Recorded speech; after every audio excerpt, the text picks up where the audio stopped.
The Friday Sports Riot on SportsTownChicago.com.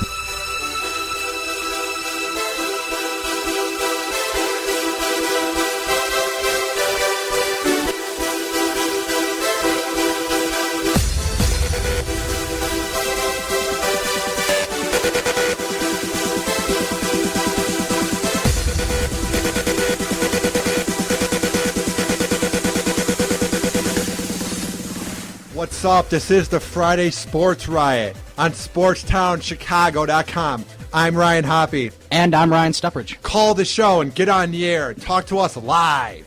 630-403-5200. That is 630-403-5200. And Ryan, where are you found online on Twitter so people can tweet at you live if they're too shy to call in? You can follow me on Twitter at Ryan Stuppridge, Stuprich. And I'm at Hoppy Radio 893. All right, enough of the shenanigans.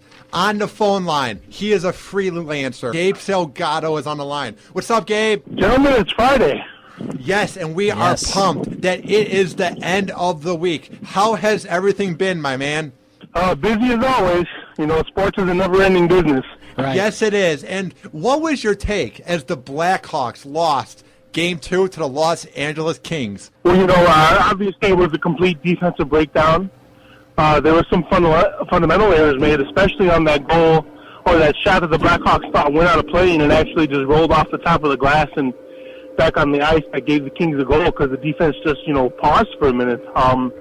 And then, of course, the offense just couldn't get anything going, and the Blackhawks need to change that if they're going to win Game 3 tomorrow night. What do you think the Hawks need to do exactly to get back on track for that Game 3 in Los Angeles? They definitely got to be more sound on defense, and they got to give Corey Crawford more support in front of the net, because if the defense isn't giving them the support, Crawford's going to be left on an island. They also need to be more consistent on offense, and they definitely need more production from their star players. Kane, Taves, Hossa. Those guys just haven't really been producing as well as you'd like them to, so those guys definitely need to step it up.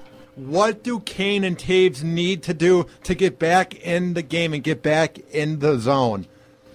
They need to start scoring more goals. They need to start handing out more assists. They need to basically just pick it up on the points level. They got to be more consistent, and they got to be willing to take more chances as far as, taking shots and, trying to weave their way through the Kings' defensive zone. And now, Gabe, going back to Game 2, what went wrong during that third period? I mean, the game was tied, and then they lose 6-2. What the hell happened?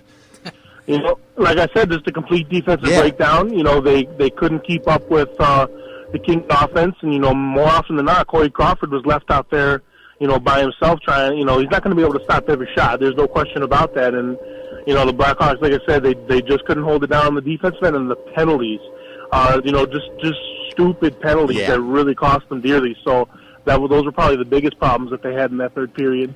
Do you think that with Andrew Shaw back in the lineup that Coach Q will try to have him on the ice more, or do you think they'll sort of ease him back into this? I think that they'll probably ease him back into it, considering, the large amount of time that they missed. I know that, they didn't specify the type of injury that he had, but, considering he's been out for about a good 3-4 weeks, obviously was something significant. So, I as much as I'd like him to just go full throttle and give this team the boost that they need, I think they're going to be cautious and ease him back into things so he doesn't get injured again. Yeah, and I also agree with that. And we're talking with Gabe Salgado here on SportsTownChicago.com on the Friday Sports Riot. And do you think that Corey Crawford can have a good game in this Game 3, or do you think the Kings are going to try to go at him fast and try to score some easy goals? I mean, the Kings are always going to try to score easy goals, and that's the object of the game. Right. But I think if Corey Crawford can, have more defensive support in front of him, it'll be a lot easier for him and take some pressure off of him.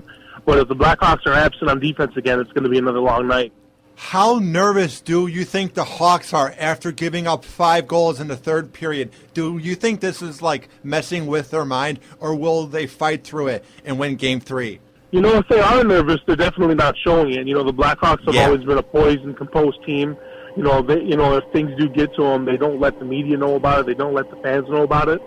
I definitely think that they're going to have some motivation heading into tomorrow night's game, and hopefully that'll help them out. But as far as whether or not it's in their heads, who knows? Obviously, Coach Quinville was upset. He said so in his press conference yesterday. But as far as the rest of the team, I think they've done a pretty good job of, keeping it level-headed, or at least appearing that way.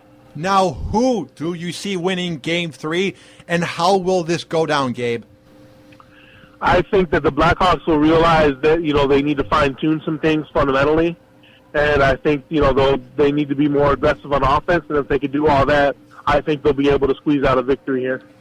And now let's talk about soccer. I know you wanted to talk a little bit about this. And on Landon Donovan, as he didn't make that USA team for this upcoming summer. As much as I respect, Coach Klinsmann for the way that he's improved this team, and, he's put this team in the best position to win a World Cup in the history of the program, I think, what really set him off about Landon Donovan was when Donovan took that leave of absence from the team. You got to remember, Landon Donovan's been playing with Team USA for about a decade, somewhere close to that at least. Right. And he played in he played in 3 World Cups. He's really between that and the LA Galaxy, and I think he might have even played a couple of European games if I'm not mistaken. And he just needed a break. Landon Donovan's 32 years old, and with the type of condition that you need to be in to play soccer, I just think that at this point it's starting to take a toll on his body, and he just needed a break. Now, Gabe, I want to get your take on this. Do you think Landon came into camp a bit cocky or with an ego on his back, thinking since he's Landon Donovan that he was just going to automatically make the team? Well, when he returned to practice with the national team, he did say that he knew he was going to have to earn his roster spot back, and he knew that it wasn't a guarantee, especially with the new coach on board. But, considering all he's done for the program, for years, when you think U.S. soccer, you think Landon Donovan, and for the longest time, Landon Donovan was the only American soccer player that anybody could name off the top of their head. Right. Considering all the records that he holds for Team USA, it just disappoints me that,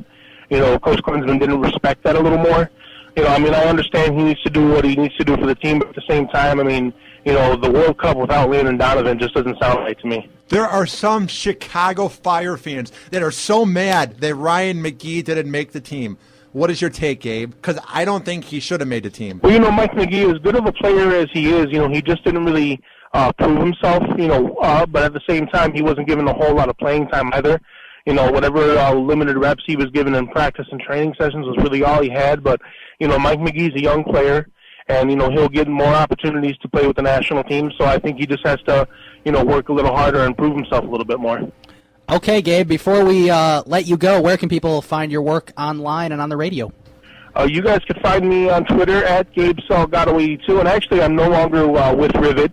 I departed from there recently, but you guys can follow me on Twitter and check out my writing, and also when I'm with you guys and other shows on Sportstown Chicago every week is where you can hear me. But at Gabe Salgado82 on Twitter is the best place to find my articles. Well, Gabe, we love to have you on the show, and this has been fun, so have a good weekend, my man. And here's to hoping that the Hawks win Game 3 against the Kings. Definitely, guys. Have a good weekend. Thanks. Thank you, Gabe. And that was Gabe Salgado. He is a freelancer, and you can check him out Thursdays with Fahey and Shavari, and Thursday nights with the Sport Renegades. So that is Thursdays with Fahey and Shavari between 10 and 2, and with the Sport Renegades between 8 to 10. What was your take on some of the things that Gabe Salgado said? Well, going back to his Hawks stuff, I think he made some really good points where, you're going to have to ease, because I asked him the question, do you think they'll ease Andrew Shaw back in, or will he just go right back in? But I think it's definitely the right move to ease him in, me and Gabe, and we all sort of agree on that it's probably best to ease him back in, because you don't want him to do those stupid penalties that he did that got him in trouble in the first place. You know? You don't. Coming up, the Friday Sports Riot. Ryan, coming up on the Friday Sports Riot. We will have at 4:30, we will have Gravy, who always talks about the White Sox with us. Hell yeah. And baseball in general, because we'll talk about Derek Jeter and stuff, and we'll ask him what he thinks about Derek Jeter, one of the greatest players of all time, probably the greatest shortstop of all time. And course. You can check out Gravy on Hot 105.3 FM, and he is the host of the top-rated Gravy and Rachel in the Morning Show on Hot 105.3 FM up in Grand Rapids, Michigan. Get the app in the app shop. All right, we will be right back on the Friday Sports Riot on SportsTownChicago.com. Hang on. The Friday Sports Riot on SportsTownChicago.com.